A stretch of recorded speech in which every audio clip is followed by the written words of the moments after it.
ఇది చూడండి, కోవిషీల్డ్ ఉపసంహరణ ఇది చాలా భయంకరమైన విషయం. ఇది కోవిషీల్డ్ ఉపసంహరణ ప్రపంచవ్యాప్తంగా వెనక్కి తీసుకుంటున్నట్టు ఆస్ట్రాజెనెకా ప్రకటన. ఇకపైన ఉత్పత్తి చేయబోమని స్పష్టీకరణ. కోవిషీల్డ్ కరోనా వ్యాక్సిన్ను ప్రపంచవ్యాప్తంగా వెనక్కి తీసుకుంటున్నట్లు తయారీ సంస్థ ఆస్ట్రాజెనెకా ప్రకటించింది. వాణిజ్యపరమైన కారణాల వల్ల ఈ నిర్ణయం తీసుకున్నట్లుగా స్పష్టం చేసింది. కరోనా వైరస్ కొత్త వేరియంట్లను ఎదుర్కోగల వ్యాక్సిన్లు మార్కెట్లో అందుబాటులోకి వచ్చినందున ఇకపైన తమ వ్యాక్సిన్ అవసరం లేదని క్లారిటీ ఇచ్చింది.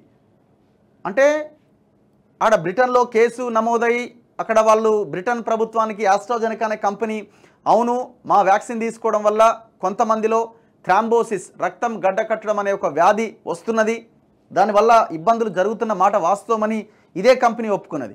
మన దేశంలో సుప్రీంకోర్టు కూడా ఆ కేసుని తీసుకున్నది. ఒక అడ్వకేట్ ఎవరో నా కేసు పెడితే ప్రజా ప్రయోజన వ్యాజ్యం పిల్ దాఖలు చేస్తే కోర్టు ఇది ఇమ్మీడియట్గా తీసుకోకపోయినా ఖచ్చితంగా ఇది చర్చించాల్సిన అంశమని సుప్రీంకోర్టు ఆ కేసును తీసుకున్నది. ఈ సమయంలో వీళ్ళు ఏం చేశారు, దీనికి వేరే రీజన్ చెప్తూ ఇదే ఆస్ట్రాజెనెకా అనే కంపెనీకి మేము ఉత్పత్తి చేయం భవిష్యత్తులో, సో ఇది వాణిజ్యపరమైనటువంటి కారణాల వల్ల మేము బిజినెస్ కారణాల వల్ల మేము నిర్ణయం తీసుకుంటున్నాం అని చెప్తున్నారు. ఇది బిజినెస్ కారణాలు కాదు. ఈ కంపెనీ ఇంకా తదుపరి చర్చ లేకుండా ఈ దేశంలో టోటల్ ఆ వ్యాక్సిన్లన్నింటినీ కూడా వెనక్కి తీసుకుంటా ఉన్నది. ఇంకా మేము ఉత్పత్తి చేయమని చెప్తున్నది. కానీ ఇక్కడ మరి తీసుకున్న వాళ్ళంతా ఏమైపోవాలా?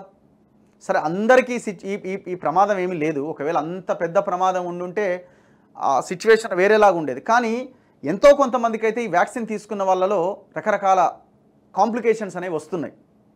ఈ రక్తం గడ్డ కట్టడం వల్లనే కదా చాలామంది 20, 25, 30 ఏళ్ళ పిల్లలు ఎట్లా చచ్చిపోతున్నారు హార్ట్ అటాక్తో. హార్ట్ అటాక్ ఎందుకు వస్తుంది? గుండెకి రక్త సరఫరా ఆగిపోవడం వల్ల, వాల్వ్స్ బ్లాక్ అవ్వడం వల్ల వస్తుంది. ఎందుకు వస్తుంది? రక్తం గడ్డ కడుతుంది. లైఫ్ స్టైల్ వల్ల రక్తం గడ్డ కట్టడానికి అవకాశాలు ఉంటాయి, లేకపోతే రకరకాల అలవాట్ల వల్ల ఉంటుంది. ఇట్లాంటి వ్యాక్సిన్లు వేసుకోవడం వల్ల రక్తం గడ్డగట్టే అవకాశం ఉన్నది అని కంపెనీయే ఒప్పుకున్నది బ్రిటన్ కోర్టు ముందు. కాబట్టి హార్ట్ అటాక్ రావడానికి అవకాశం ఉంది. ఇట్లా ప్రాణాలు కోల్పోతూ ఉన్నారు. కోల్పోయిన వాళ్ళు కేసులు వేసి మాకు నష్టపరిహారం కావాలి అని. ఇప్పుడు ఈ కంపెనీ ఏమంటుందంటే మేము వ్యాక్సిన్ వెనక్కి తీసుకుంటాం, మాకు కొద్దిగా సాలి కానీ. మరి ఇప్పుడు తీసుకున్న వాళ్ళంతా ఏమైపోవాలా? దీని మీద పెద్ద చర్చ జరగాలి అసలు యాక్చువల్గా.